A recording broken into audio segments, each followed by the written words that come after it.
a splendid evening.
It's Equity News on Equity Access, your cross-section of the stock markets and of developers in the Zimbabwean economy.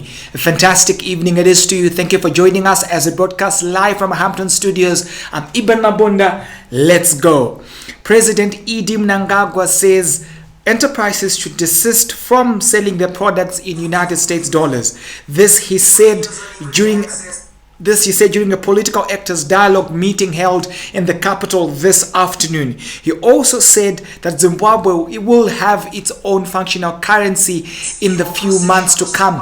He also added that the country would have a fully functional currency that is built upon a solid foundation.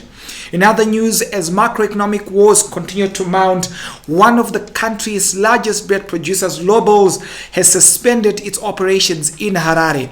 Key to the closure are issues to do with electricity shortages vis-a-vis pricing concerns in the face of government price controls.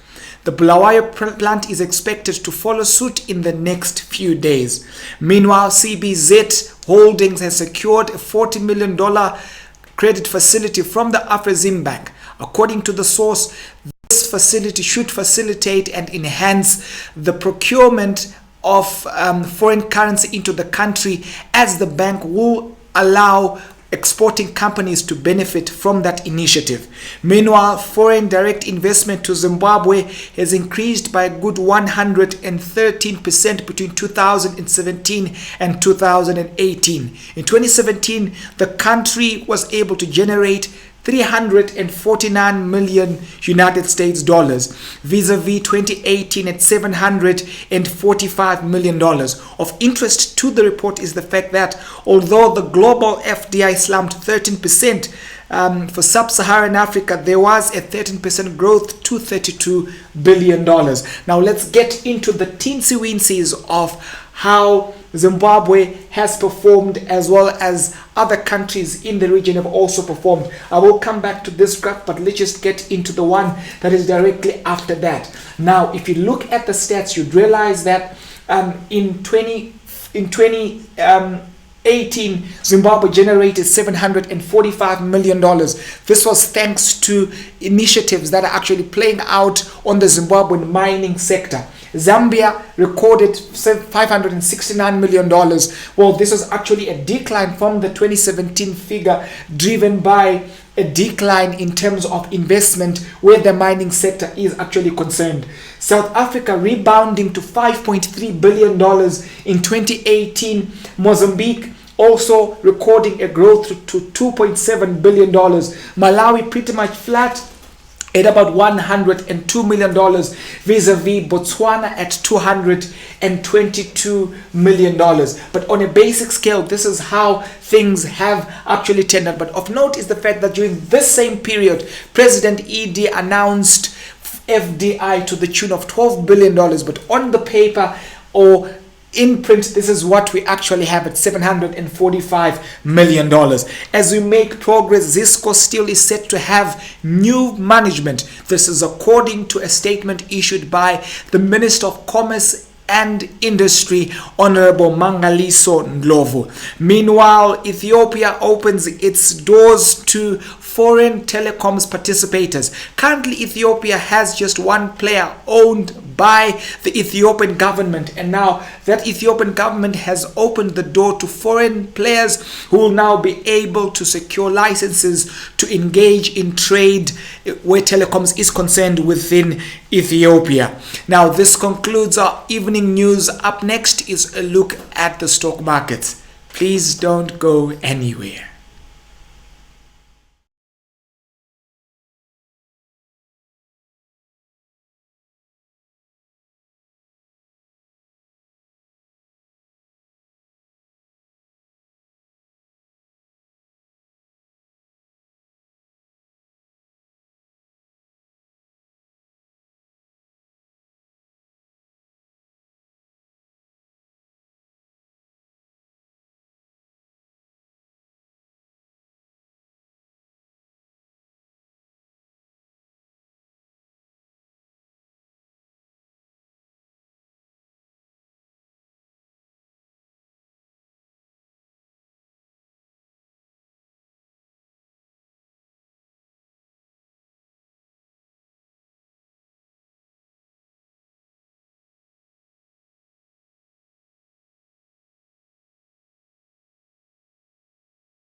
Welcome back, viewers, and I'm now joined in set by investment analyst Anesu Chumbumo, who will take us through the stock markets. Anesu, good evening and welcome to the show.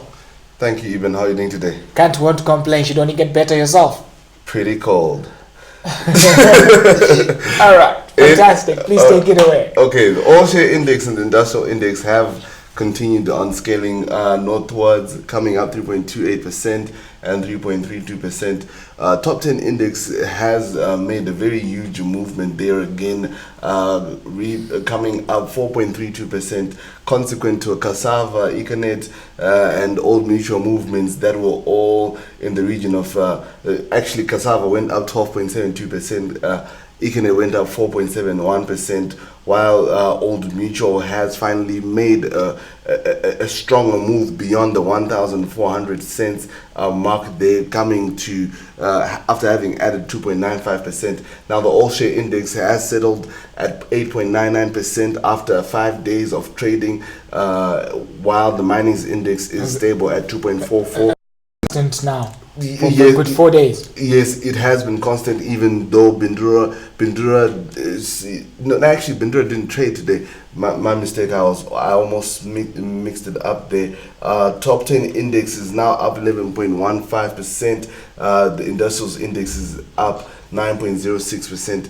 For our rises and fallers, we had a reduction in the volumes that were traded as well as the value that was traded on the stock market, resulting in about 16 counters that only traded, with 3 counters that were actually fallers, and about 12 that were risers, leaving the remainder stable. Now cassava obviously was the leading counter.